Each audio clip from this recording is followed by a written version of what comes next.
Today, our 4-2 Denver Broncos get set for another doubleheader as we start on the road against another playoff hopeful in Quinn Ewers and the Pittsburgh Steelers.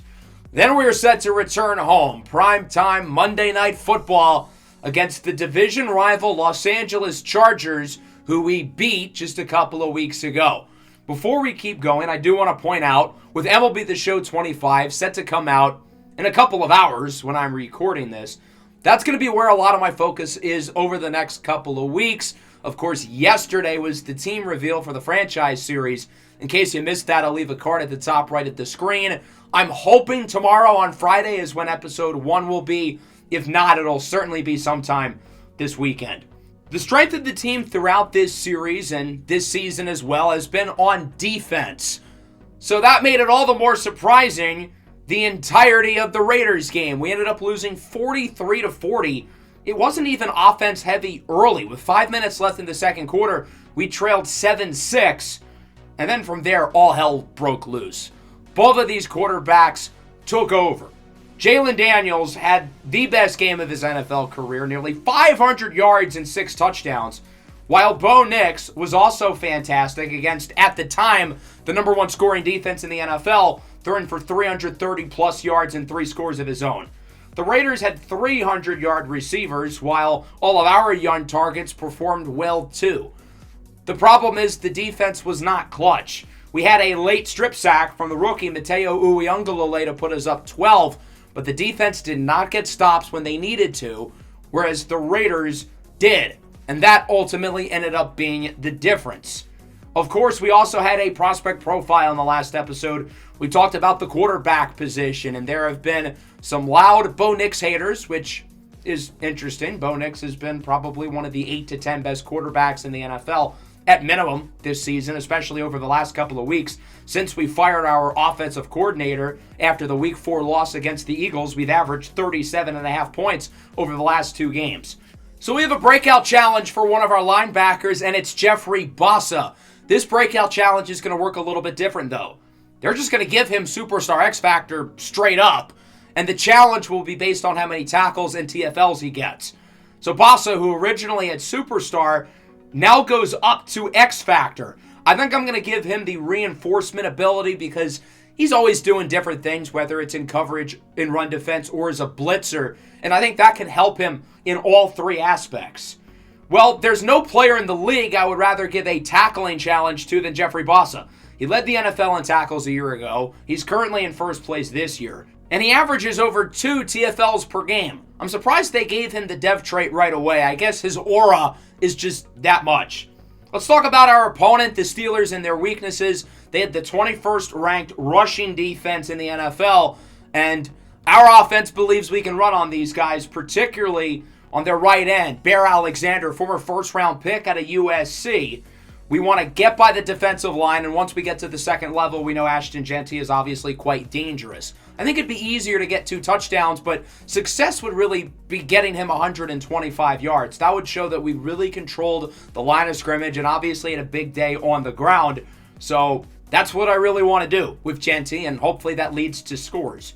What about the trade deadline? We're only a couple weeks away. That'll be in the next episode. And being that we're 4-2, we've been a playoff team over the last couple of years, it would be irresponsible to not look to make this team better at the deadline. We're not going to sit on our hands. We're going to go out and make a move. The problem is I don't know where that's going to be.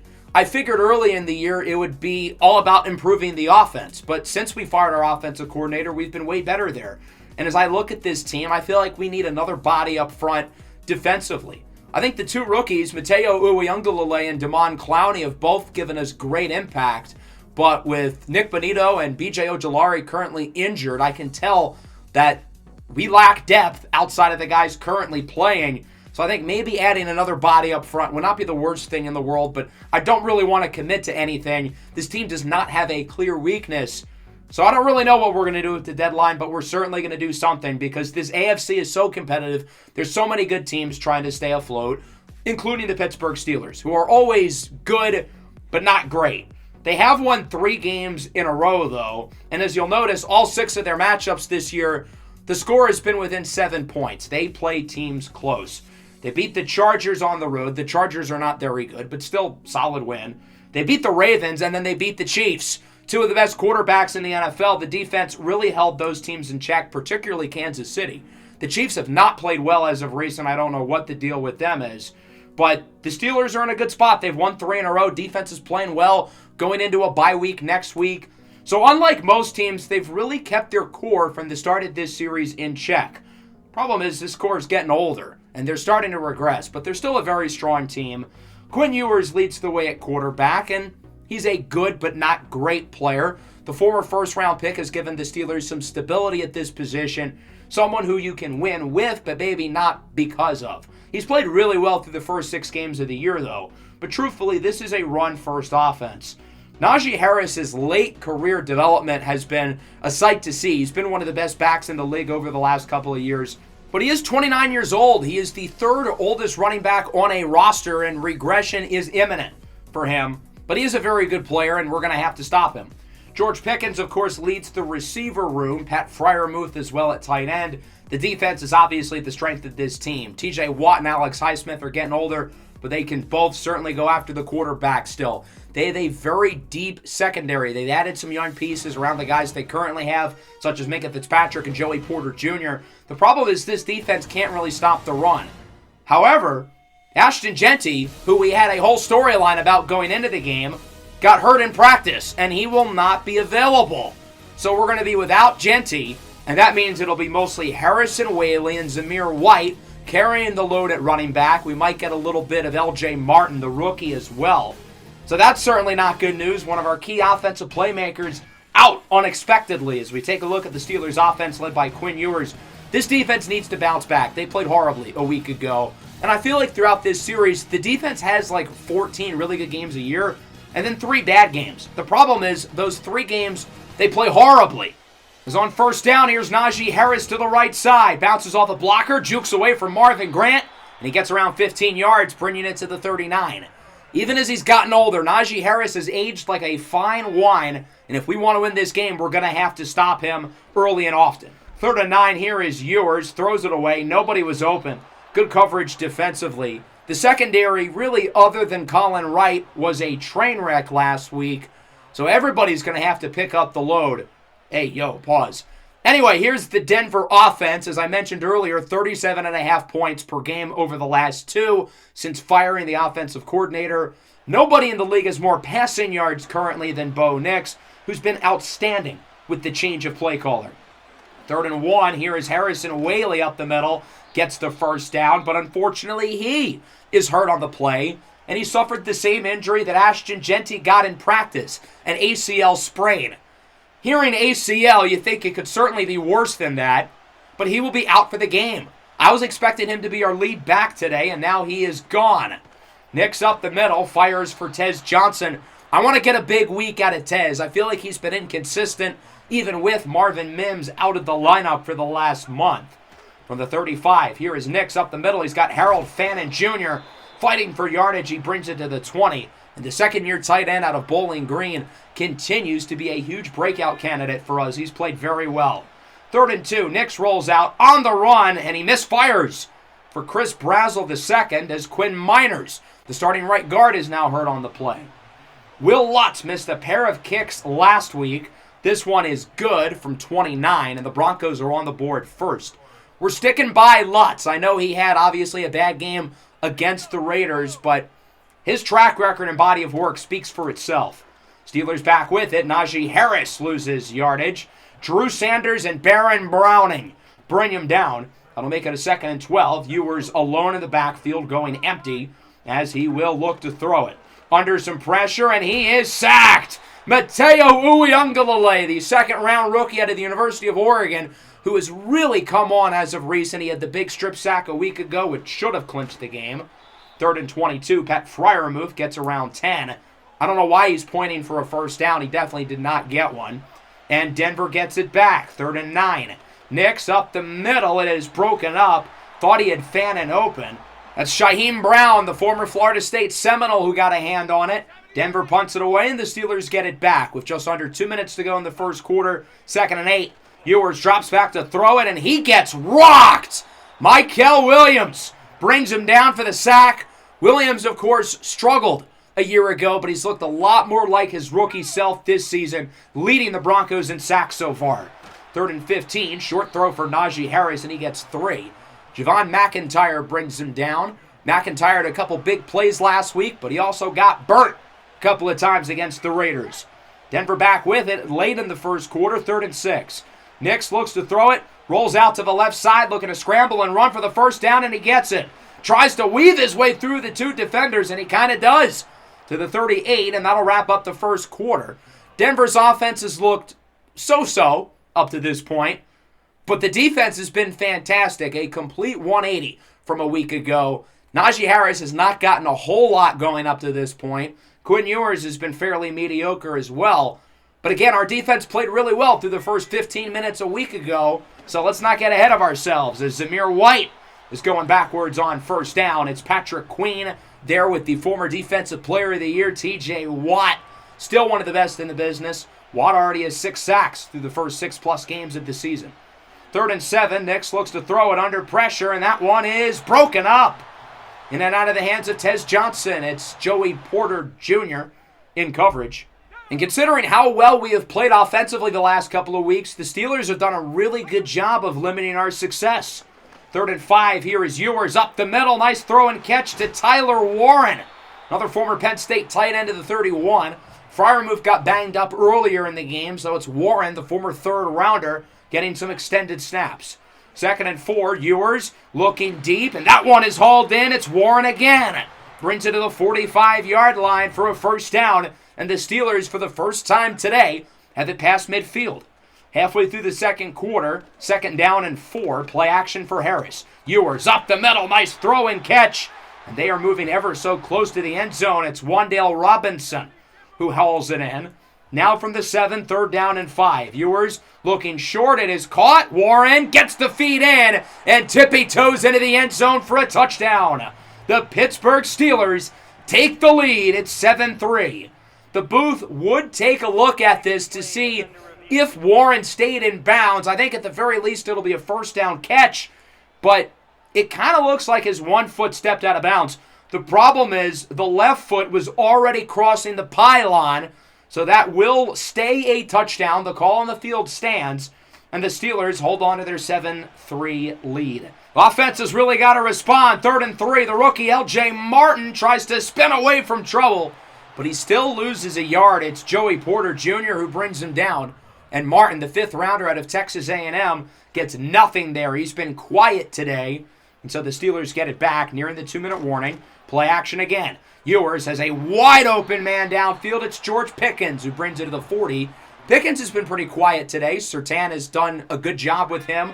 Surtain coming off maybe the worst game of his entire career a week ago. As that one is somehow caught by Pickens.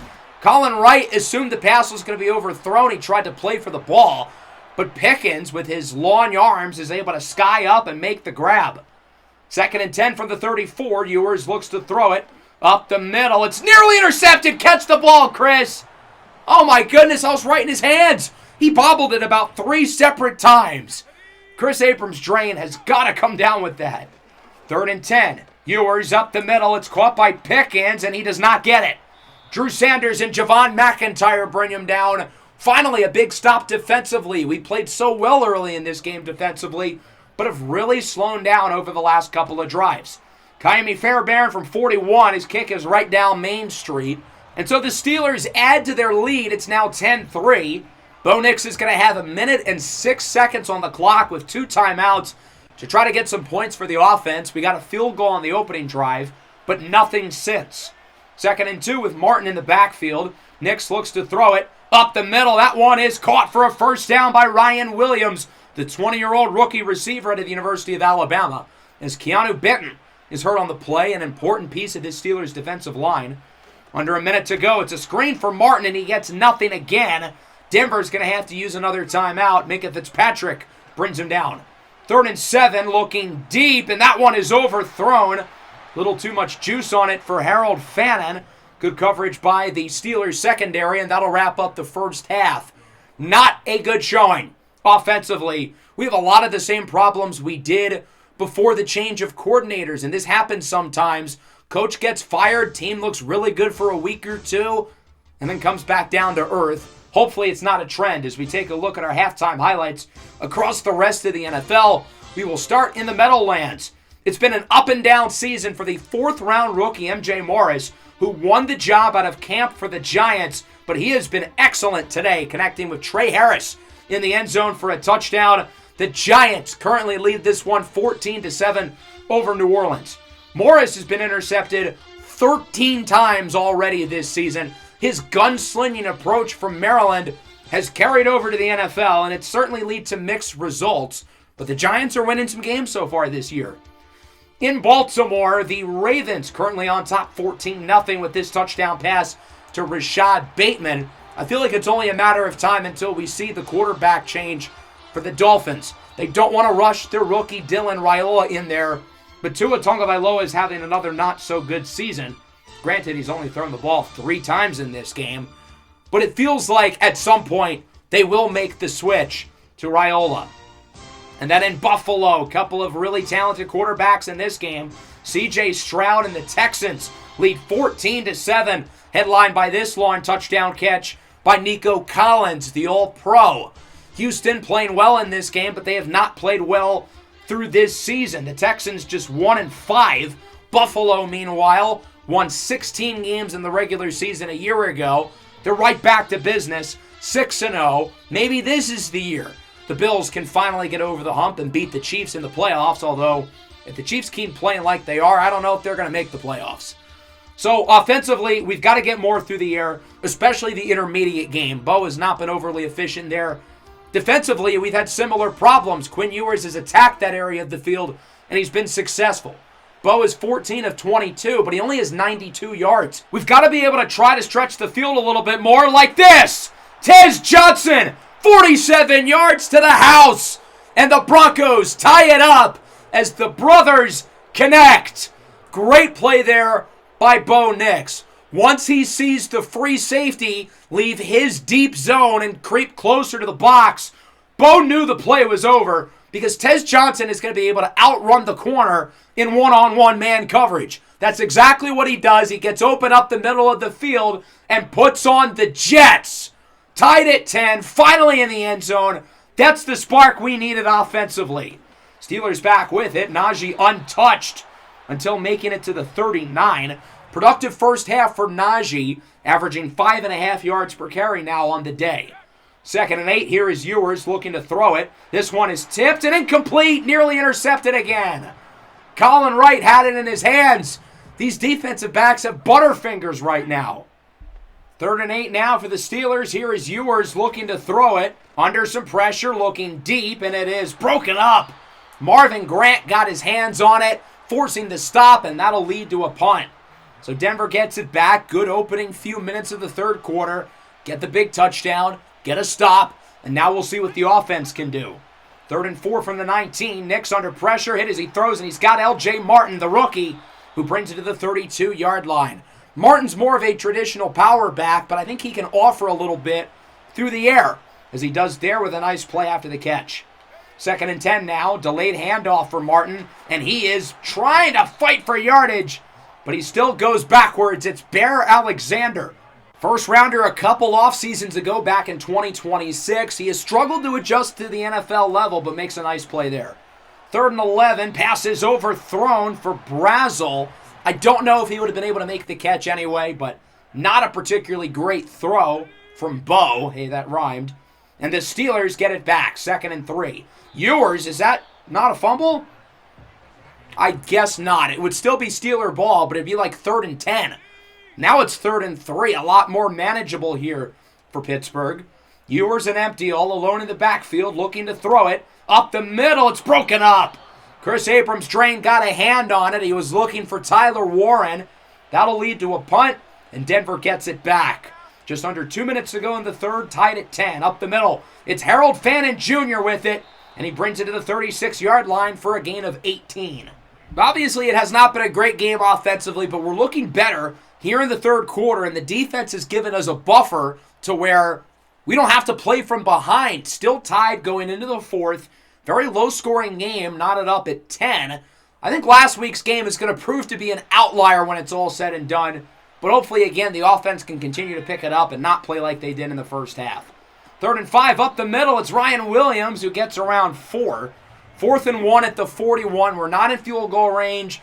We're not really in punt territory. This is an easy decision. We're going to go for it. Zamir White up the middle has plenty of room. Not only does he get the first down, but he gets like 9 or 10 yards. A nice gain by the Broncos, who have brought it into the red zone. 3rd and 3, delayed handoff. It's an RPO. White keeps it, and he brings it to the 5 for a gain of 10. We haven't really ran the ball well at all today, but a couple of huge runs on this drive by Zamir White set us up near the goal line. 3rd and goal from the 1. Goal line formation. Nick sneaks it in himself, and he is in for a score. The Broncos on top for the first time in the second half. Another strong drive from Bo Nix and the gang to make it 17-10. So now Denver finds themselves on top. An 18-play, 6+ minute drive. And that's 17-10 with 5:48 to play. Steelers back with it. They will start this one at the 27. Takes the handoff for Najee, looking deep downfield. It's tipped and picked. Patrick Surtain with the interception, trying to find some room to run. He's wrapped up near the 50. So Denver, coming off an 18-play drive, will get the ball right back. It's a 1-play drive for the Steelers, and it ends with a turnover. Pickens had it in his hands. Would not have been an easy catch to make, but he still had it in his hands. Looks like that's Wright who lays the boom into him, jarring the ball out. And Surtain's able to make the play. Right place, right time. Denver back with it. 3rd and 5. Nix floats it up. He was under a ton of pressure. I think Brazel could have been able to get open deep, but the hit jarred the ball out early, and Nix is not able to make the throw. Here is Camarda on to punt it away. This one could be good, and it stops at the 1. That is one of the luckiest bounces I've ever seen. I thought that was easily going to roll in the end zone. What a punt by Jake Camarda, and the Steelers, to tie it, will need a 99-yard drive. Najee Harris up the middle, gets around 6. That's a good starting point. His reward is that he's hurt. Najee Harris going to the locker room, probably done for the day. Montrell Johnson Jr. will be the engine at running back going forward. Short throw, it's Warren. He gets around 9. So now the Steelers are definitely out of safety territory. They have a little bit of breathing room, and they can actually really start this drive. Following play, 4:20 to go in the game. Up the middle, Warren gets it to the 28. For being a backup, Tyler Warren has been very impressive in this game. One of the better tight end 2s in the league to begin with, as Johnson gets it on 3rd and 6. And it works. The Broncos did not expect the delayed handoff, and Johnson makes him pay. That'll bring us to the 2-minute warning, 17-10. Denver with the lead. The Steelers have not scored yet in the second half, but they're moving it well. At the 47, 2nd and 1, here's Roman Wilson. He gets it to the 41-yard line. Remember, the Steelers started this drive at the 1-yard line. They have made terrific progress over the last 3 minutes. Here is Ewers up the middle. Warren gets by the defender, gets by another, and he gains 20. Where has this Steelers offense been all day? This looks like an entirely revigorated group. Under 1:20 to go. Ewers up the middle. It's Pickens to the 9. Wrapped up by Colin Wright. And if you're the Steelers, you should be trying to choose some clock. I don't like that they used the timeout there. They should be in no hurry. 1st and goal. Here is Ewers looking for the corner. He's got his man. George Pickens in for the touchdown. And the Steelers tie it up. Pittsburgh was held off the board through the entire second half. They start this drive at the 1-yard line and take it 99 yards to the house. So Denver gets it back with 1 minute and 5 seconds. They've got all 3 timeouts. All we need is a field goal to win the game. Denver was down by 3 with the ball late last week and did not come up with a score. We missed a 64-yarder to tie. Fannin gets around 7. We decide to go no huddle rather than use a timeout there. 2nd and 3. Nix scrambles, gets the first down, keeps the tippy toes in, and gets it near midfield. We're already close to field goal range, but I won't feel comfortable until we get to, say, the 30-yard line. 30 seconds left. It's going to go short. Zamir White gets around 10, and we're going to quickly call that timeout. 2nd and inches now from the 41, still with 2 timeouts in our back pocket and 27 seconds. Nix looks to throw it, rolls out under pressure as a man open. It's Tez Johnson, gets a block, juke move, and he's in! Touchdown, Tez! For a second time today, Tez Johnson scores it, and the Broncos take the lead. A game-winning drive from QB1, Bo Nix, to put us ahead 24-17. He was completely wide open there. Gets a nice block from Chris Brazzell. Good to see he's changed his ways. Go back to week 1. He missed a few key blocks in that game, not helping his teammates score. The Steelers have 14 seconds left. They have a timeout to work with. Ewers is clobbered in the pocket by Mateo Uyunglele, and they're quickly going to have to burn it. Down to 11 seconds and no timeouts. It's a 2nd and 16. Ewers looks to throw it. Absolutely no one is open, and he's going to get rid of it. Time for one more play here with 4 seconds left. It is a 3rd down from the 33. Denver needing one more stop to win. Here is Ewers looking for the Hail Mary. He's going to roll to the left under pressure, and he is sacked. Baron Browning ends it for the Broncos, who head on the road to Pittsburgh and beat the Steelers 24-17. This game was not pretty, but at the end of the day, a win is a win, especially on the road against a playoff caliber team in the Pittsburgh Steelers. Really, really strong showing down the stretch. The offense scored 21 points in the second half. Tez Johnson with a pair of huge touchdowns, including the clincher from Bo Nix, whose play was considerably better in the second half compared to the first half, especially considering the run game was pretty non-existent. The defense got multiple stops towards the end when they needed to. Of course, the Steelers had the 199-yard drive. We don't need to talk about that. But otherwise, they were held off the board in the second half. So the defense certainly deserves a lot of credit for this win.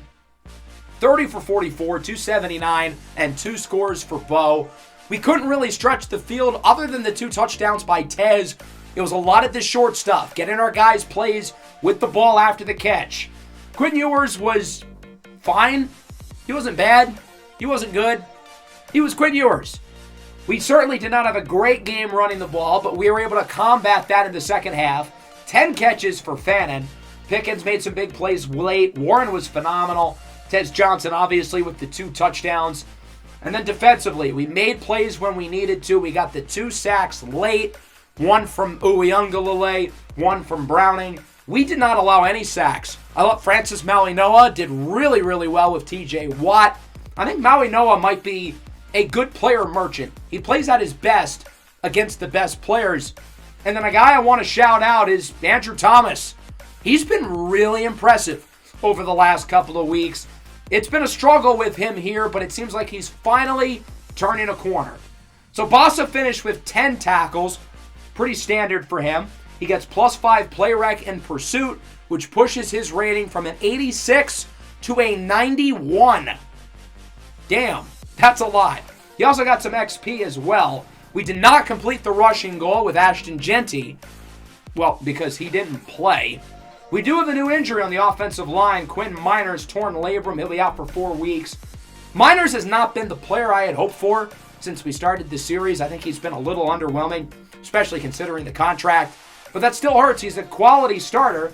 We will have Genty back, though, and we're also going to have Marvin Mims back, which is a big deal. He's been out for a while. At right guard, we had Savion Byrd play most of the game. We could go with the rookie, Tree Babalade, but I think I'm going to pick Nick Gargiulo to be the starter. He's versatile. He can play different positions. He has starting experience at tackle, but I think his skill set might be better suited to play guard as we take a look at our scores across the rest of the NFL. As for your players of the week, we've got Caleb Williams, who's played really well since the Week 1 game where we beat them. Lamar Jackson, Jason Henderson, and Odafe Owe. So now that brings us to this matchup here against the Los Angeles Chargers. who have won 2 games in a row since we beat them back in week 5. Their wide receiver is better than our starting corner. I don't see how that's possible. I think our 3 highest corners might be better than their wide receiver 1. So this doesn't really make much sense, but Ladd McConkey does have aura, and we're going to have to find a way to stop it. I think I want to have Surtain really focus on man coverage today. We run a lot of man coverage, and obviously he's quite good at it. +5 man, -5 zone. That kind of hurts him because he already has 99 man coverage to begin with, so it can't go higher. His zone, which was also 99, still goes down 5, which is kind of stupid, but oh well, what can you do? So as we know, the Chargers have not had a very good season. Their offense has been towards the bottom of the league. Their defense, we saw firsthand, is a mess. I thought they played well on offense, though, when we beat them. Justin Herbert did have 3 interceptions, but none of them were his fault. I know it's kind of a running joke with him, but they were not his fault. Since then, though, they've won their last 2 games. Beating the Browns is not an accomplishment. They stink. But they did beat the Chiefs this past week. I don't know what's going on with Kansas City, but they are a disaster. They have fallen hard. Losers of 3 of their last 4. It sucks that we don't play against them until week 13 because they're going to have it figured out by then, and they're going to be one of the 3 best teams in the league. Feels like the Chargers got to win this one if they want any chance to stay afloat in the divisional race. We know this team quite well. They have a great tackle duo. They've got Justin Herbert. Defense isn't great, but I am scared about Junior Colson, who they have not extended yet, even though it's his last season under contract. Good. I hope they don't. I'm sick of playing him because he's a stud. The Chargers are an interesting case because they were a clear bona fide playoff team last year. Then Justin Herbert gets injured in this building, and they've fallen apart, and it's carried over into this season. Their defense has obviously struggled, and on offense, Ashton Jeanty and Marvin Mims have recovered from their injuries. Now, unfortunately, Mims got re-injured in practice, and he will not play today. So we're going to have to wait 1 more week for the return of Marvelous Marv. So the other receivers will all keep their current roles, including this guy, Ryan Williams, who's been really impressive with the injury to Marvin Mims. He stepped in, and he's done a great job, despite being the youngest player in the NFL. 3rd and 11, screen for Jeanty. Good to have him back. Jukes away from the defender, push forward, but he only brings it to the 41, wrapped up by Greg Newsome II. I decided to punt the ball, try to win the field position battle early, as the Chargers have it. Moving it pretty well early on the drive. Here's Dameon Pierce, past the 45, breaks a tackle, and is wrapped up by Damon Clowney, but not before passing midfield to the 45 as he gets a nice bump from Patrick Surtain there at the end of the play. Nearing the red zone, it is a 3rd down and 3. Man in motion, one of the backup tight ends. They'll go back to Pierce, and he is smothered. Damon Clowney and Aleem the Dream McNeil bring him down. The $99 million man at defensive tackle continues to be worth every penny. And that'll bring out the field goal unit looking to take an early lead. Kick is good. And so that'll make it 3-0. Chargers on the board first. We'll see if Denver can respond. Of course, only a few weeks removed from 5 all-purpose Bo Nix touchdowns against this very defense.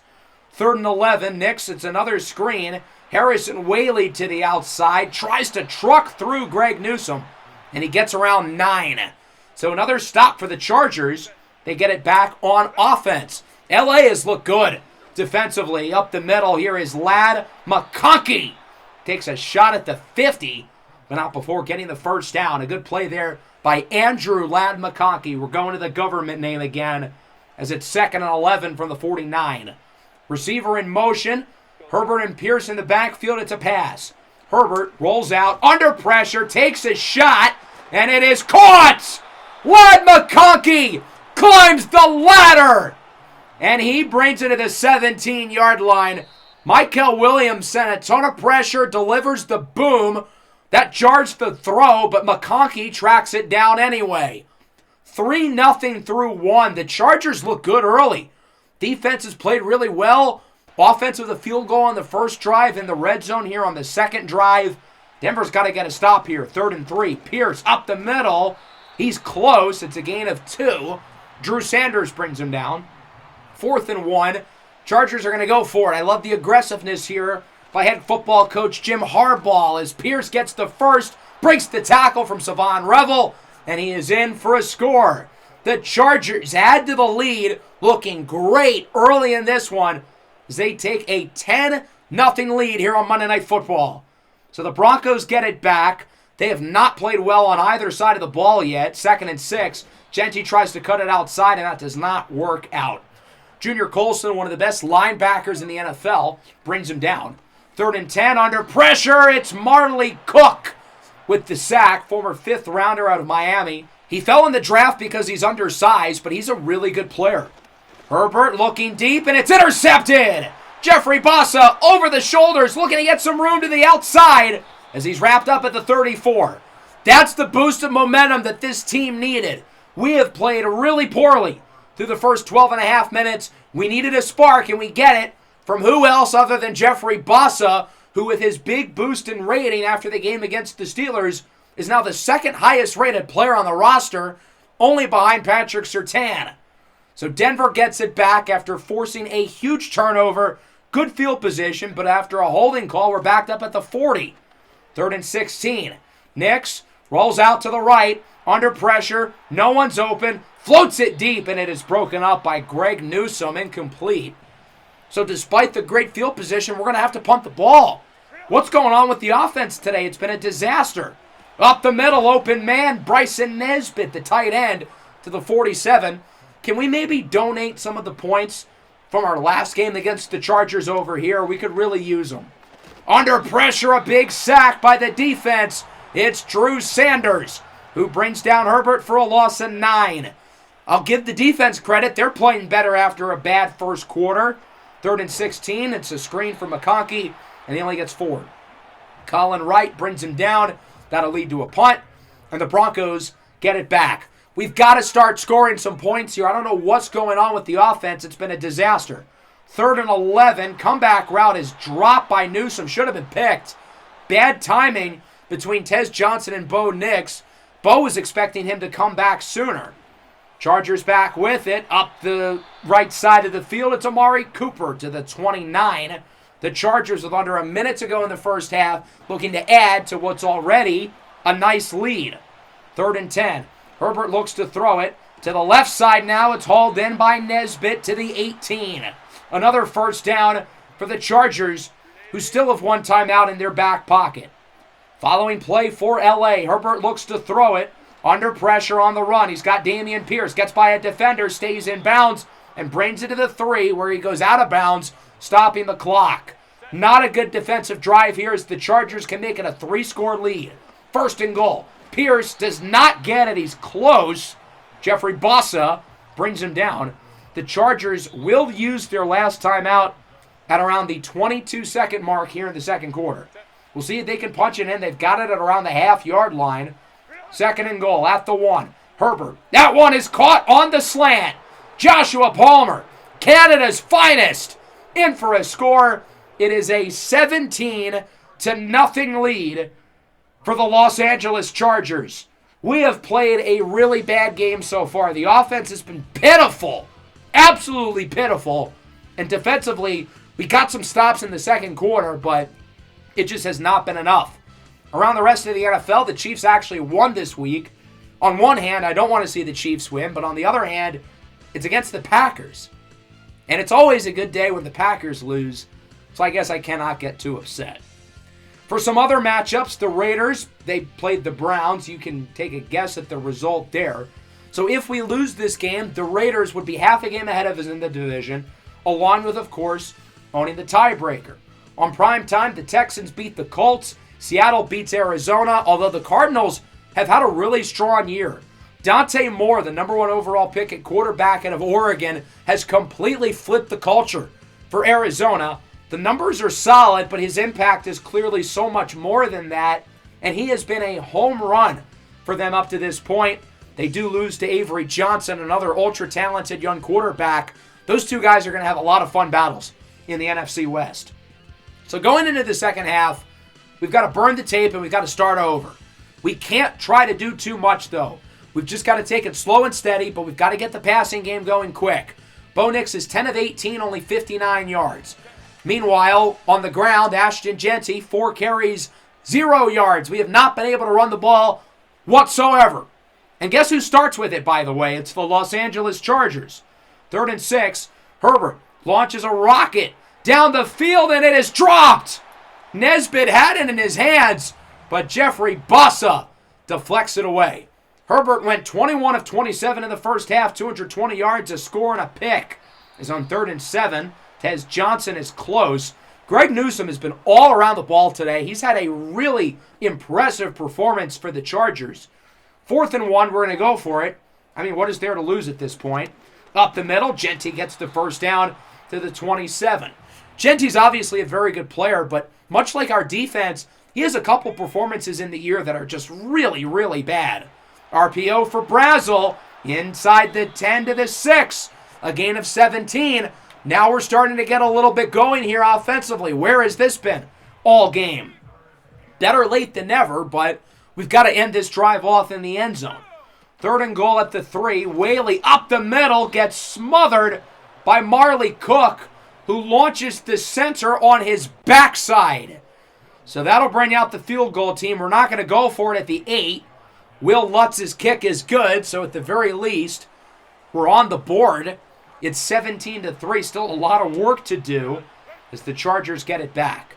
Play action. Here's Herbert up the middle. That one is caught for a first down to the 47-yard line by McConkey. Appears to have hurt his hamstring on the play. 3rd and inches, minute and a half to go in the 3rd.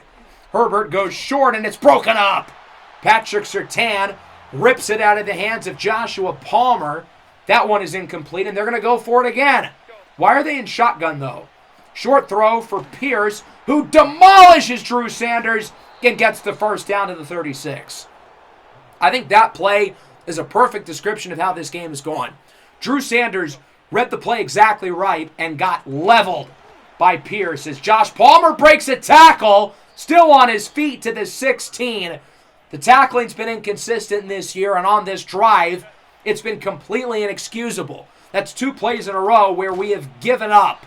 There's a nice TFL, though, by Mateo Uyunglele. Good to see the rookies and the young guys showing a lot of effort.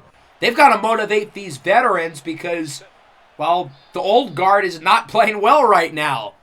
Through 3, the Chargers lead 17-3.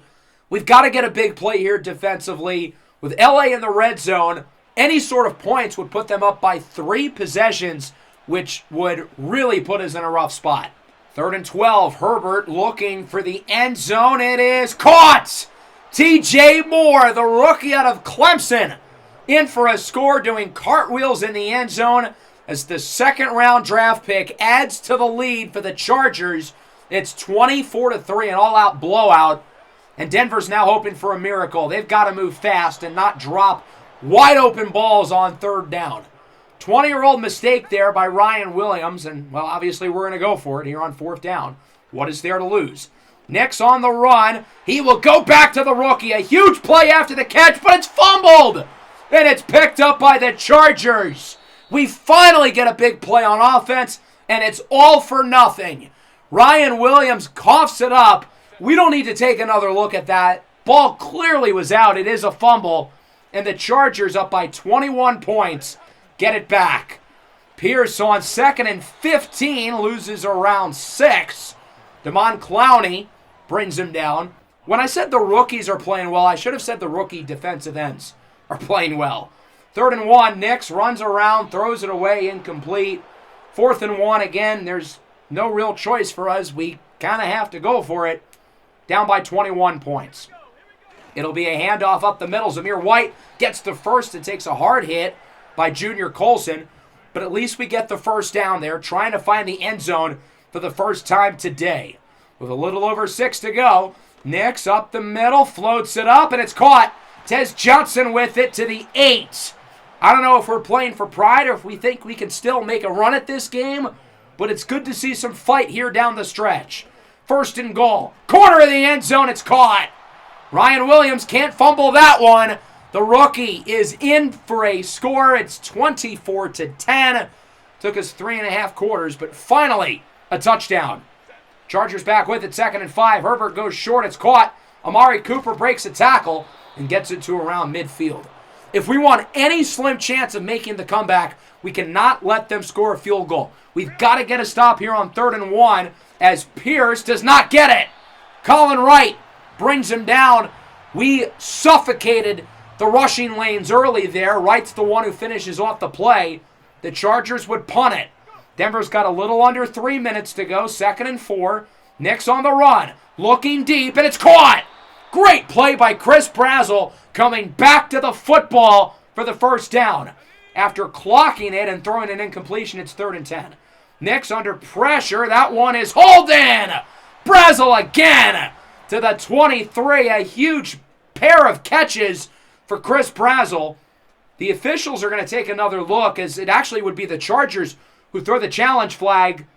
Looks like he got them both in to me, and the officials agree.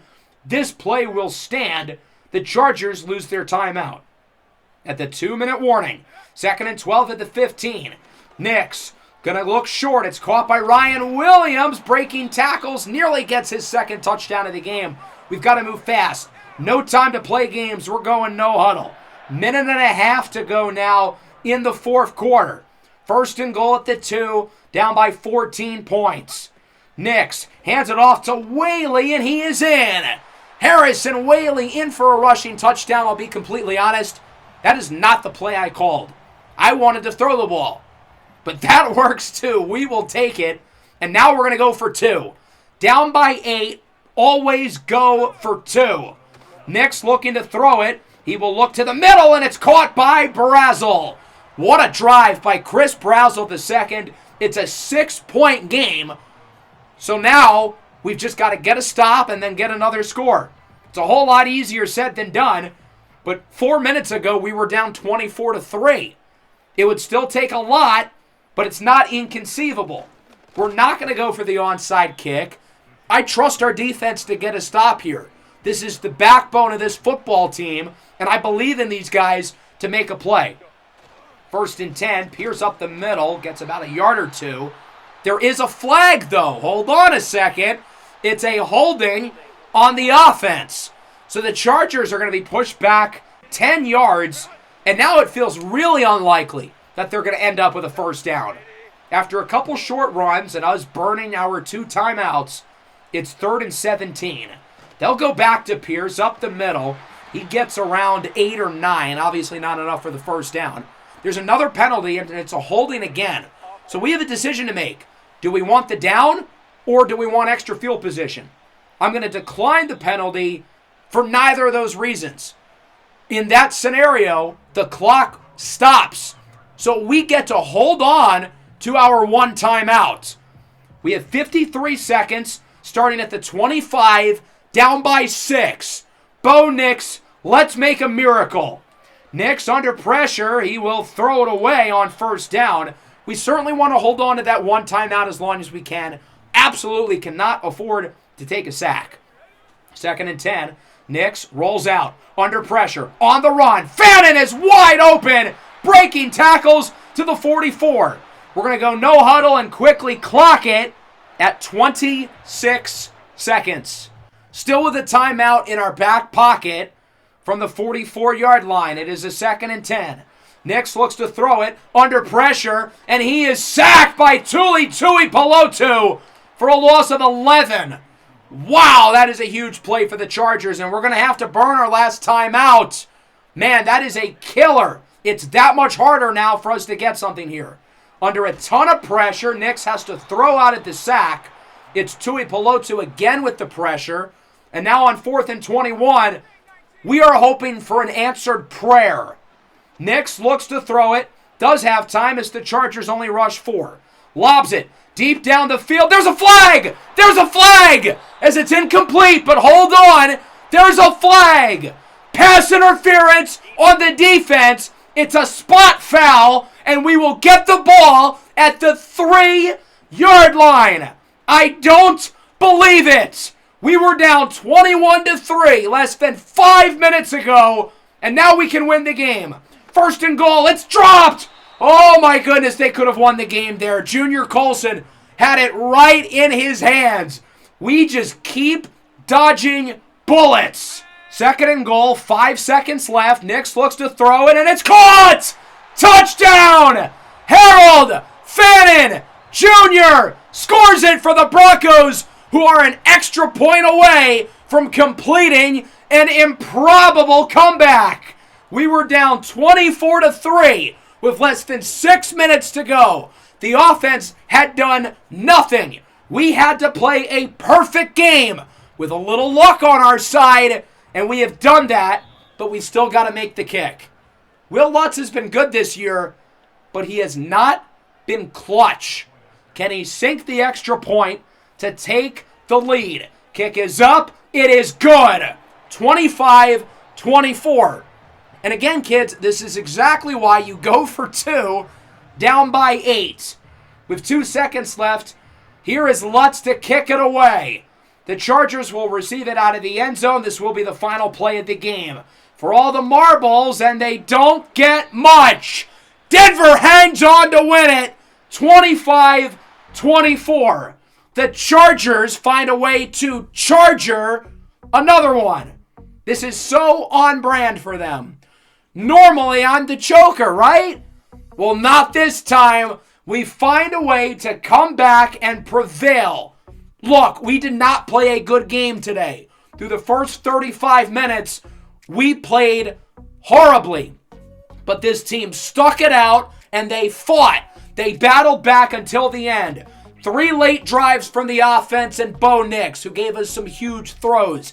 Defensively, we got stops when we needed to in the 4th, and that ended up being the difference. Another game where the Chargers lose, and it's not Justin Herbert's fault.